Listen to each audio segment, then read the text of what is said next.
میری امن کی اپیل پر توجہ نہیں دی گئی۔ خطے کو مزید تباہی سے بچانے کے لیے تمام فریق جنگ چھوڑ کر دوبارہ مذاکرات کی میز پر آئیں۔ سفارتکاری کو ایک اور موقع دیا جانا چاہیے۔ مشرق وسطی مزید کسی تباہی کا متحمل نہیں ہو سکتا۔ اقوام متحدہ کے سیکرٹری جنرل انتونیو گوتریس کا سلامتی کونسل کی اجلاس سے خطاب۔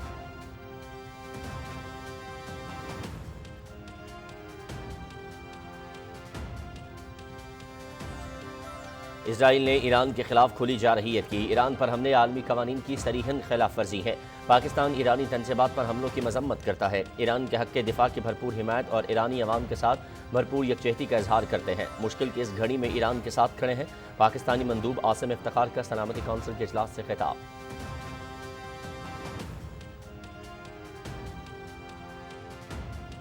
چین اور روس کی ایران کے ایٹمی تنصیبات پر امریکی حملوں کی شدید مذمت۔ حملے عالمی قوانین کی خلاف ورزی قرار۔ روس، چین اور پاکستان کی طرف سے جنگ بندی کی قرارداد پیش کی گئی۔ ایران کے خلاف تمام الزامات بے بنیاد ہیں۔ اسرائیلی جارحیت سے خطہ غیر محفوظ ہو چکا ہے۔ ایران اپنے دفاع کا حق محفوظ رکھتا ہے۔ ایران کے مستقل مندوب کا سلامتی کونسل کے اجلاس سے خطاب۔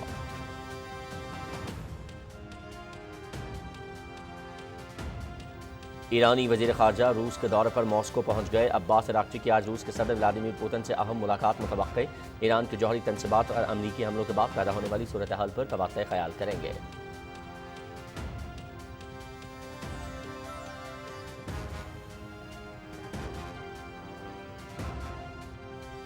امریکہ کا ایران کی 3 ایٹمی تنصیبات پر حملہ۔ فردو، نتنز اور اصفہان متاثرہ تنصیبات میں شامل۔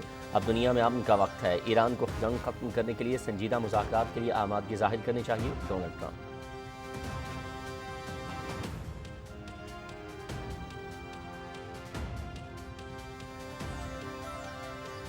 ایرانی ایٹمی تنصیبات پر امریکی حملہ۔ امریکی کانگریس کے ارکان صدر ٹرمپ پر برہم۔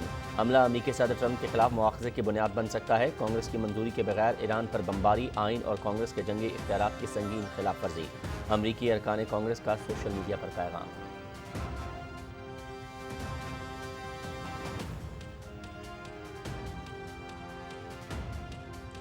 ایران کے جوہری تنصیبات پر امریکی حملے پر مختلف ممالک کا رد عمل۔ سعودی عرب کی حملے کی مذمت، فریقین پر تحمل کا مظاہرہ کرنے اور کشیدگی کم کرنے پر زور۔ امریکہ کے ایران پر حملے سے مشرق وسطی کے کشیدہ حالات مزید بدتر ہوں گے، چینی وزارت خارجہ۔ خود مختار ریاست کی سرزمین پر فضائی حملے عالمی قانون اور سلامتی کونسل کی قراردادوں کی صریحاً خلاف ورزی ہیں۔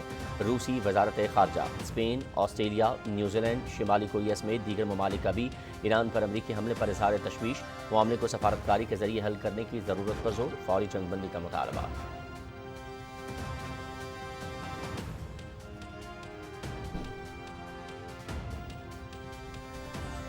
وزیر اعظم محمد شہباز شریف اور ایران کے صدر مسعود پزشکیان کے درمیان ٹیلی فونک رابطہ۔ وزیر اعظم کی ایران پر امریکی حملوں کی مذمت۔ وزیر اعظم کا قیمتی جانوں کے ضیاع پر اظہار تعزیت، زخمیوں کی جلد صحتیابی کی دعا۔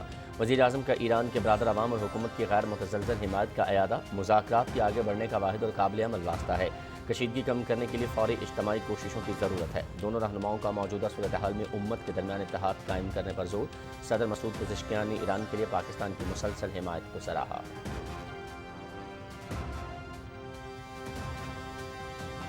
پاکستان کی جانب سے ایران کی جوہری تنصیبات پر امریکی حملوں کی مذمت اور اظہار تشویش۔ حملے عالمی قوانین کی خلاف ورزی قرار۔ ایران اقوام متحدہ چارٹر کی روشنی میں اپنے دفاع کا حق رکھتا ہے۔ جارحیت اور کشیدگی خطے اور دنیا کے لیے خطرناک۔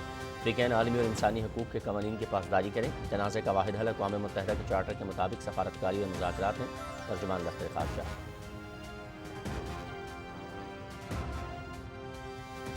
مسئلہ کشمیر عالمی سطح پر طے شدہ تنازع۔ پاکستان نے ہمیشہ کشمیری عوام کے حق خود ارادیت کی حمایت کی۔ جنوبی ایشیا میں پائیدار امن کے لیے مسئلہ کشمیر کا حل ناگزیر۔ کشمیری عوام دہائیوں سے ظلم و ستم برداشت کر رہے ہیں۔ بھارت مقبوضہ کشمیر میں عالمی قوانین کی دھجیاں اڑا رہا ہے۔ مسئلہ کشمیر کا اقوام متحدہ کی قراردادوں کے مطابق حل چاہتے ہیں۔ نائب وزیر اعظم اسحاق ڈار کا OIC رابطہ گروپ اجلاس سے خطاب۔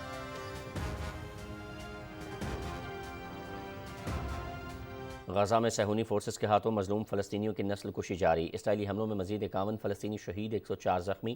خان یونس میں پناہ گزینوں کے کیمپ پر بھی حملے، 3 فلسطینی شہید۔ گزشتہ 19 ماہ سے جاری صہیونی فورسز کی جارحیت میں 56,000 کے قریب فلسطینی شہید، 1,71,000 سے زائد زخمی ہو چکے۔